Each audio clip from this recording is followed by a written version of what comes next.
Hello friends, what's going on? Jeff with Torpedoes and Tarantulas back again. As you can see, we've got quite a few tubs and enclosures out here. Willie wandering around. What are you doing, boy?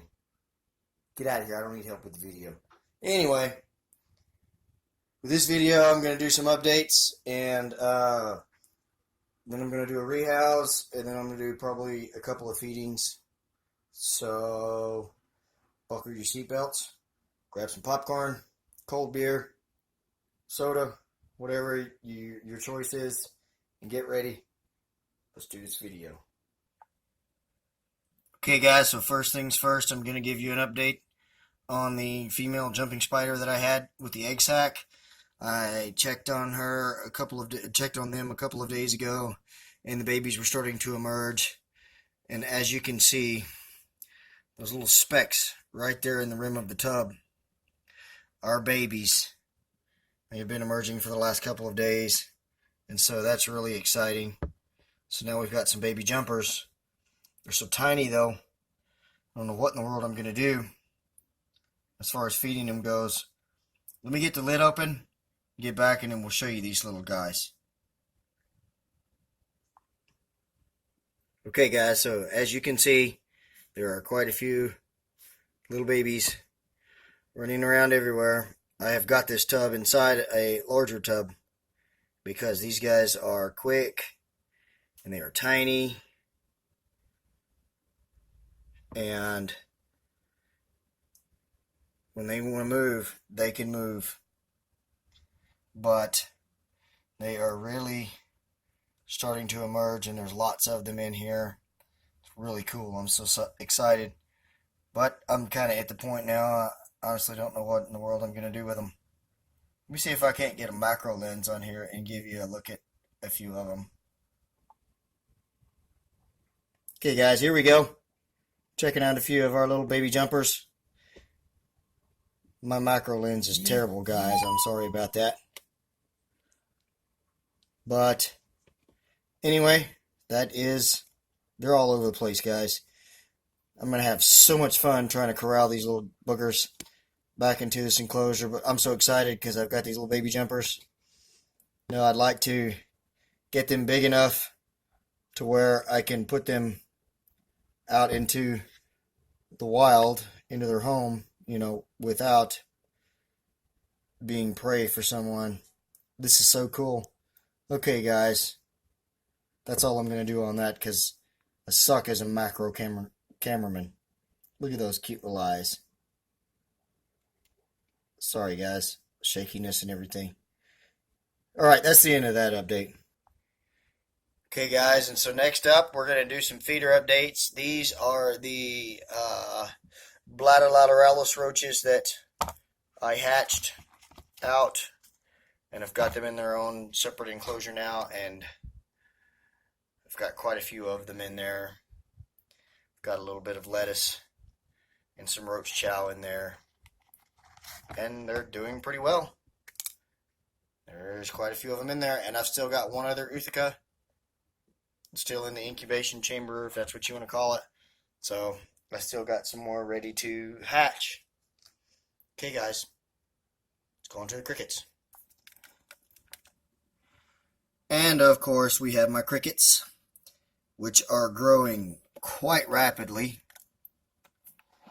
There's not near as many of them in here since they started hatching.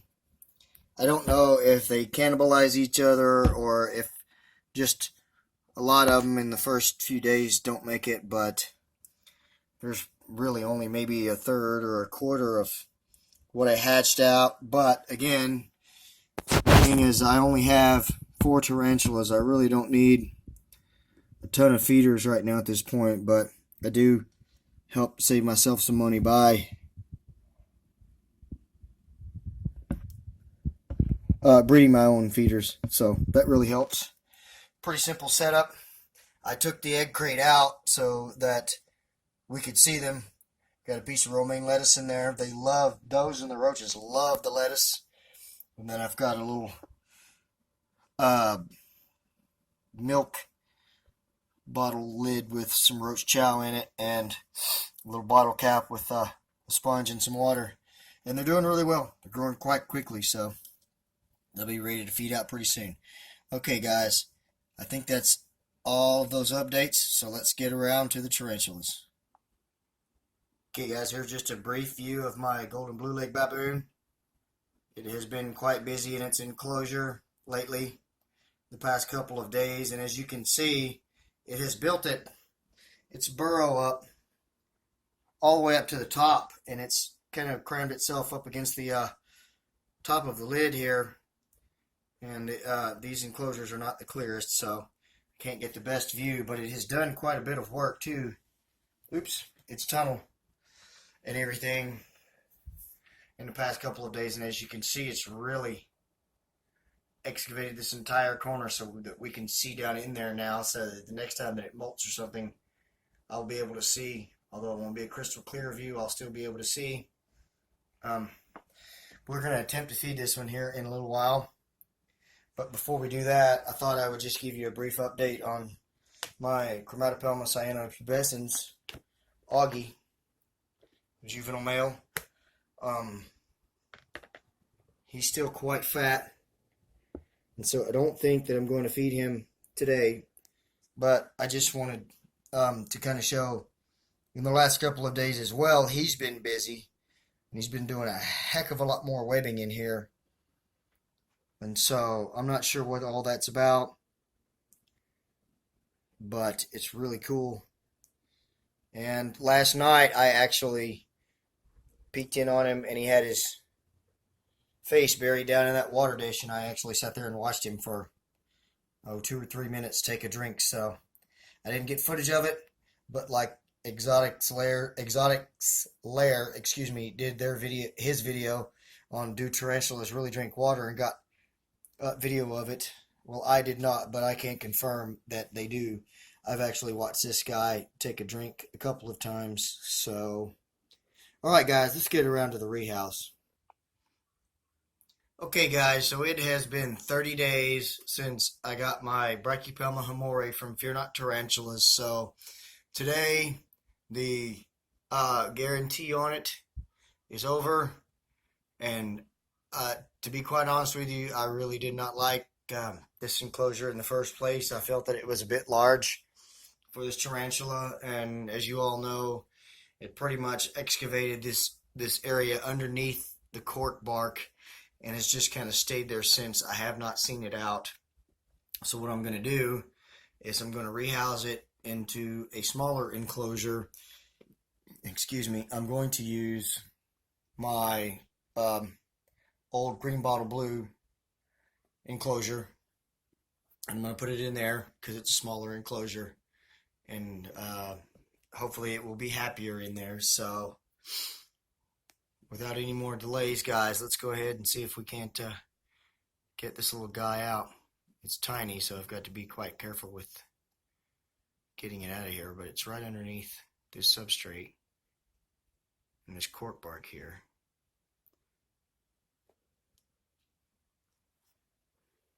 And then I will save this enclosure, of course, for when it gets larger. But you can just see it right there. This little face peeking at us. I just haven't really seen a whole lot out of this. Of course, I know to be patient with these guys because they are very, very slow growers. So we're going to have a lot of time invested in this little guy.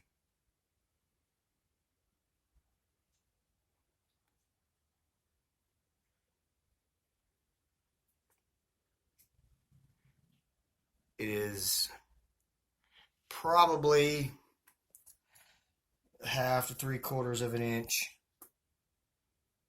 at best. So now I've got to figure out how to get it up and out of the enclosure. I was thinking that maybe I could put a spoon down in here and just kind of coax it onto the spoon and then move it into its new enclosure. Because I really did not like this enclosure. It was way too big for it, and it buried itself underneath that cork bark, and it's been there for an entire month. It just really hasn't done much of anything else, so I just didn't like it, so we're gonna make some different arrangements. Okay, get that out of the way. Put this enclosure in here. My green bottle blue was about this size when I got it, so it stayed in here for several molts and was quite happy in here. Come on, little guy. The little hide that you can see there in the corner, I actually found that in the yard yesterday when I was walking my dogs out in the yard. Of course, it does not want to go down into its enclosure. It's basically bark that come off of a tree limb. I have pecan trees all around my yard. Being in Texas, they are plentiful. And so it's basically just, okay, it's down in there, nice and easy peasy, hanging around under that limb. So that was pretty easy. In its new home. Okay, anyway, like I said, it was basically a piece of bark that came off of the limb itself, and I used my Dremel tool and cut it down to make a little hide for it. So hopefully it will be much happier in this enclosure. Be looking for some updates here really soon. And I hope that we'll have a lot of success with this little guy. It's so tiny, you know, that I think that a lot of the reason that it burrowed underneath that cork bark and just stayed there was because, you know, it is so tiny. It's susceptible to so many predators that it would just really kind of trying to protect itself. But I really think that it'll be happy in here. As I said, my Chromatopelma cyanopubescens Augie was about this size when I got him. Of course, they grow a lot faster, and he stayed in here for, oh gosh, 4 or 5 molts before I had to move him into another enclosure, which is the enclosure I now actually have my Brachypelma auratum in. So that has been the rehouse of my Brachypelma hamori. By the way, for now, its name is Tiny. You can guess why. Okay, let's do a couple of feedings and let's end this video. Okay, guys, first up is my Harpactira pulchripes, my golden blue leg baboon. Let's see if it's hungry.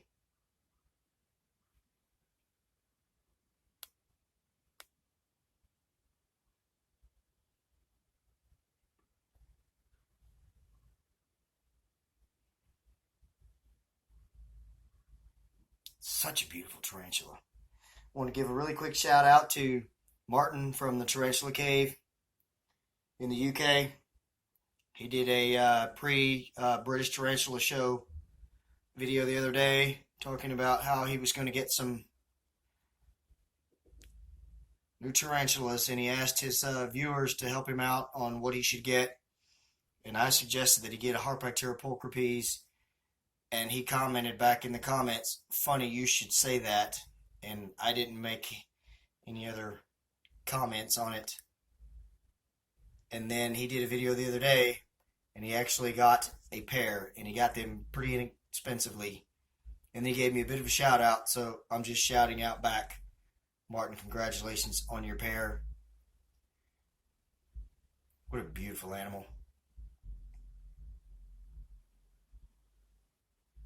And it looks like it's overshot its target there. Mealworm is underneath it. Oh, wait. Okay, it'll get it later. On to the next, guys. Oh, there it goes. Beautiful tarantula. Okay, guys. Now we're going to feed my Brachypelma auratum, and that's the end of this video. I'm not real happy with the enclosure that this guy's in, so I will be rehousing it when I find another enclosure for it. That's all I've got. Thank you guys so much for watching. Like, comment, share, subscribe. Take care. God bless. And for all of y'all in the U.S., happy Memorial Day. Later, guys.